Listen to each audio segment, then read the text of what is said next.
¿Qué tal? Muy buen día, mi nombre es José Pablo Castro, estudiante de medicina de tercer año y como continuación del video anterior vamos a hablar de las bases de la fisiología eléctrica o de la electrofisiología cardíaca. Quiero enfocarme mucho en esta primera diapositiva, ya que con que entendamos esto entendemos toda la electrofisiología, nada más es aprendernos de machete, voltajes y números. Tenemos que entender qué es una unión en hendidura. En sí es una sinapsis eléctrica que permite que la corriente eléctrica fluya entre dos células vecinas, es decir, que el flujo entre célula A y célula B. Vamos a decir que este flujo es adyacente directamente proporcional a la diferencia de voltaje entre dos células, es decir, si hay más en una y menos en otra, si hay un mayor gradiente de concentración va a fluir más, pero es inversamente proporcional a la resistencia de voltaje que hay entre ellas. Es decir, esta resistencia de voltaje generalmente se da cuando están muy divididas las células o hay mucha separación entre estas dos. Así que vamos a tener esta forma. Tenemos que el flujo, recordemos que todo el flujo lo vamos a poner con I, es directamente proporcional a la diferencia, esto es un triangulito de voltaje entre célula A y B, y es inversamente proporcional a la resistencia de voltaje, es decir, R, y vamos a tener esta fórmula al final. Directamente proporcional, es decir, que si sube la diferencia de voltaje, mayor diferencia de voltaje entre las dos células, va a haber un mayor flujo, pero si sube la resistencia entre las dos células, va a disminuir el flujo.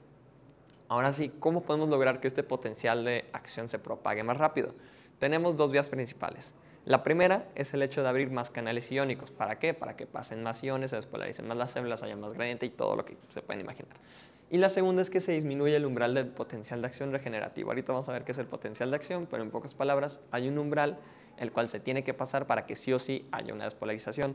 Si este es más negativo, significa que va a haber más posibilidad de que lleguemos a este umbral y se despolaricen las células.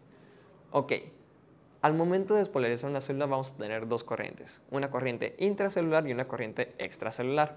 La intracelular es la carga positiva que penetra célula A y la despolariza. Esto va de un lado a otro lado por la teoría del dipolo, ahorita vamos a ver qué es esto, pero no se despolariza toda la célula a la vez, sino que va de un lado hasta el otro. Y después de esto, como la célula se está haciendo positiva, la parte negativa se va a ir hacia afuera de la célula y por consecuencia lo contrario, cuando la parte de la célula es negativa por dentro, la parte positiva va a estar por fuera. Así que esto nos da nuestras dos corrientes, la intracelular y la extracelular. La intracelular tiene un flujo de carga positiva en dirección A a B, pero la extracelular tiene una dirección de carga positiva de B a A, es decir, al revés.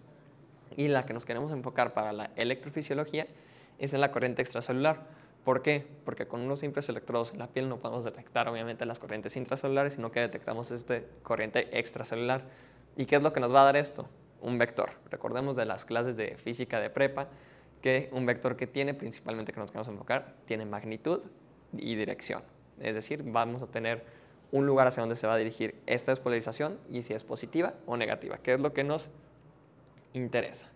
Aquí tenemos todo lo que les había dicho, que tenemos nuestras uniones en hendidura y se va despolarizando y la parte positiva al momento de irse despolarizando se va hacia afuera y esto es lo que vamos a detectar. Ahora sí, vamos a hablar principalmente de las corrientes. Este es un breve resumen de todas las corrientes porque la verdad ahí es un tema muy extenso en el cual podría adelantarme demasiado, pero lo vamos a dejar así. Y tenemos la principal, la corriente de sodio, que es responsable de la despolarización rápida del potencial de acción de estas tres estructuras principalmente. De los miocitos, es decir, músculo auricular y músculo ventricular, y también de las fibras de Purkinje, muy importante, que ya habíamos hablado que estas también pueden ser actividad marcapasos, pero su despolarización es por sodio. Luego tenemos la corriente de calcio, ICA, que es responsable de la despolarización rápida de los nodos, es decir, nodo sinoauricular y nodo auriculoventricular, y esto es lo que va a desencadenar la contracción de los miocitos o la contracción auricular y ventricular. Luego también tenemos nuestra corriente de potasio, que es responsable de la repolarización de todas las células. Y para terminar, tenemos nuestra corriente Fonny o nuestra corriente de marcapasos, la cual es responsable de la actividad marcapasos en las células del nodo sinoauricular, auriculoventricular y Purkinje, pero recordemos que principalmente Purkinje, corriente de sodio. Ok, voy a ver si puedo entrar a cada una de ellas. Una disculpa, porque tengo... perfecto. Ok, nuestra corriente de sodio.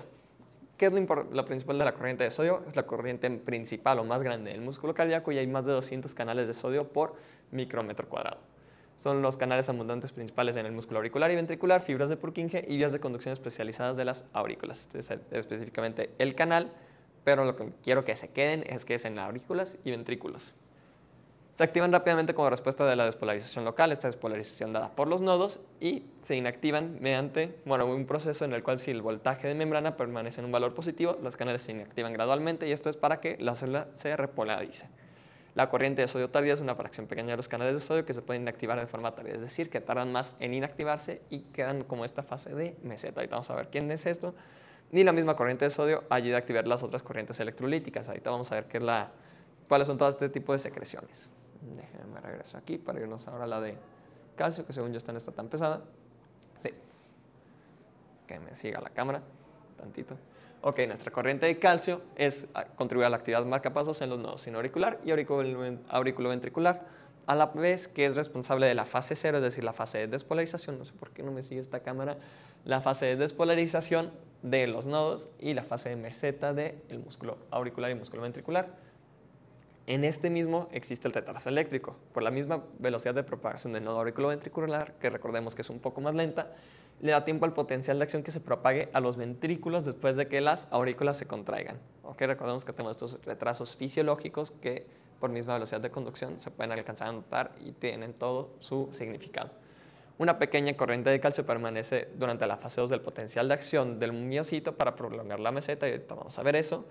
Y hay algo muy interesante que ya les he comentado en otros videos, no me acuerdo en cuál, que es la contracción de calcio, liberación de calcio inducida por calcio. Es decir, que el calcio va a entrar a las células musculares auriculares y ventriculares a través del canal L, y esto va a detectar en el retículo sarcoplásmico que hay calcio, que necesitamos más calcio, así que el retículo sarcoplásmico, que es el principal almacén de calcio, va a sacar más calcio. Así que esto es la liberación de calcio inducida por calcio.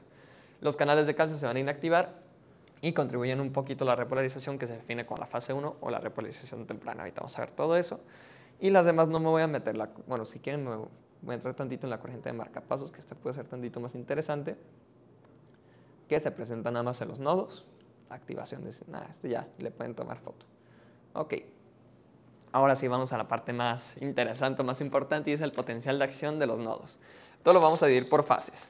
Fase 0, 1, 2, 3 y 4. Pero aguas porque en los nodos, voy a cambiar a la otra cámara mejor antes de soltar esto, pero cuidado porque en los nodos no tenemos ni fase 1 ni fase 2. Así que vamos a tener nuestra corriente de membrana. Vamos a hacer un mini diagrama aquí rápido.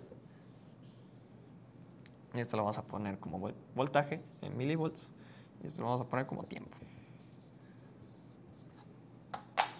Vamos a tener una fase 0.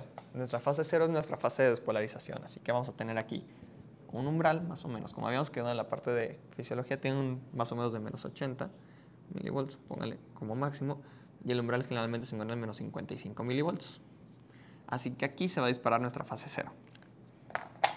Ahora este verde, si se está viendo, espero. Vamos a agarrar este verde, nuestra despolarización.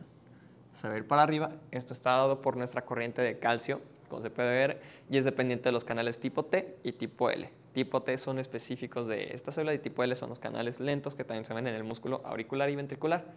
Luego tenemos la fase 1 y 2 que en los nodos sinoauriculares y auriculoventriculares no se alcanza a ver porque se inactiva el calcio y se va activando de manera lenta el potasio, así que no tenemos en sí toda la parte de meseta.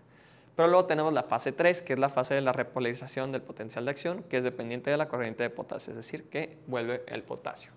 Así que esto va a empezar a bajar. Va a empezar a bajar, a bajar, a bajar, hasta que llegamos a la fase 4. Tenemos fase 4 dividida en 3 subfases, 4.1, 4.2 y 4.3. 4.1, la corriente de potasio se desactiva lentamente y hay una corriente de salida decreciente. Vamos a ponerle como 4.1. 4.2 empieza a haber tantito calcio entrante, así que por lo tanto aquí se nos da la vuelta. Bueno, todavía más abajo. Aquí se nos da la vuelta. Entonces tenemos la 4.3, que aquí es ya cuando se activa nuestra corriente FONI.